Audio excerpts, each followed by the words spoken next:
എനിക്കുണ്ടായ ഒരു ബുദ്ധിമുട്ടാണ്. എനിക്ക് തോന്നുന്നു അത് സോഷ്യൽ മീഡിയയിലൊക്കെ ഒരു വാർത്തയായിട്ട് വന്നിരുന്നു. ആളുകൾക്ക് അറിയാവുന്ന ഒരു വിഷയം തന്നെയാണ്. ഞാനൊരു ചടങ്ങിൽ പങ്കെടുക്കുന്ന സമയത്ത് ഞാൻ ഫേസ് ചെയ്ത ഒരു വിഷയമായിരുന്നു അത്. എനിക്ക് അത് ഭയങ്കര ബുദ്ധിമുട്ട് തോന്നി. എനിക്കും ഫാമിലിക്കൊക്കെ ബുദ്ധിമുട്ട് തോന്നിയ കാര്യം, ആ പ്രോഗ്രാം കഴിഞ്ഞ ഉടനെ തന്നെ നമ്മള് കോർഡിനേറ്റ് ചെയ്യുന്ന മാനേജേഴ്സിന്റെ അടുത്ത് ഇത് ഇൻഫോം ചെയ്യണം, അവരെ ഇൻഫോം ചെയ്യണം എന്ന് പറഞ്ഞ് അറിയിക്കുകയും ചെയ്തതാണ്. ഇനി ഇങ്ങനെ ഉണ്ടാവരുത്. എനിക്കത് മാനസികമായി ഭയങ്കര ബുദ്ധിമുട്ടുണ്ടാക്കി എന്നുള്ളത്.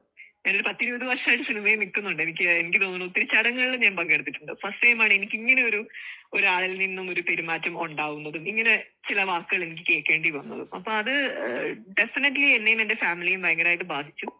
പിന്നീട് നമ്മളത് പറഞ്ഞു കഴിഞ്ഞിട്ടും ഇനി ആ വ്യക്തിയുടെ സ്ഥാപനവുമായി സഹകരിക്കില്ല എന്ന് പറഞ്ഞു കഴിഞ്ഞിട്ടും അദ്ദേഹം വീണ്ടും വീണ്ടും നമ്മുടെ പേര് പലയിടത്തും മെൻഷൻ ചെയ്യുകയും വീഡിയോ ക്രിയേറ്റ് ചെയ്യുകയും അല്ലെങ്കിൽ ചാനൽ ഇന്റർവ്യൂ കൊടുക്കുകയൊക്കെ ചെയ്തു കഴിഞ്ഞപ്പോഴത്തേക്കും നമുക്ക് വേറെ ഓപ്ഷൻ ഇല്ല എന്നുള്ള ഒരു അവസ്ഥയിലേക്ക് വന്നു. ഇത് നമ്മൾ പറയുന്ന അദ്ദേഹത്തിനെ ഇത് വാൺ ചെയ്തു, ഇൻഫോം ചെയ്തു എന്നുള്ളത് നമ്മൾ മാത്രമല്ലേ അറിയുന്നുള്ളൂ. ഒരു പബ്ലിക് ഒരു റെസ്പോൺസ് ആയിട്ട് നമ്മൾ പറഞ്ഞിട്ടില്ല ഇതുവരെയും. അത് പറഞ്ഞില്ലെങ്കിൽ സമൂഹത്തിന് ഒരു മോശം മെസ്സേജ് കൊടുക്കും എന്നുള്ള ഒരു തോന്നൽ തന്നെയാണ് ഇപ്പം ഒരു പോസ്റ്റ് ആയിട്ട് നമ്മൾ ഇടാൻ ഇത് തുടരുന്നു എന്ന് തോന്നിയാൽ ഡെഫിനറ്റ്ലി അതൊരു കേസായിട്ട് തന്നെ നമ്മൾ ഫയൽ ചെയ്യാനാണ് പ്ലാൻ ചെയ്തിരിക്കുന്നത്.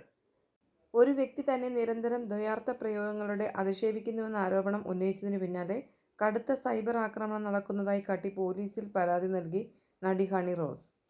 30ഓളം പേർക്കെതിരെയാണ് എറണാകുളം സെൻട്രൽ പോലീസ് സ്റ്റേഷനിൽ ഹണി റോസ് പരാതി നൽകിയത്.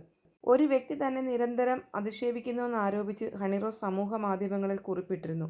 ഈ പോസ്റ്റിന് താഴെ സ്ത്രീവിരുദ്ധ കമന്റുകളിലൂടെ രൂക്ഷമായ ആക്രമണം നടക്കുന്നുവെന്നാണ് ഹണി റോസ് പരാതിയിൽ പറയുന്നത്.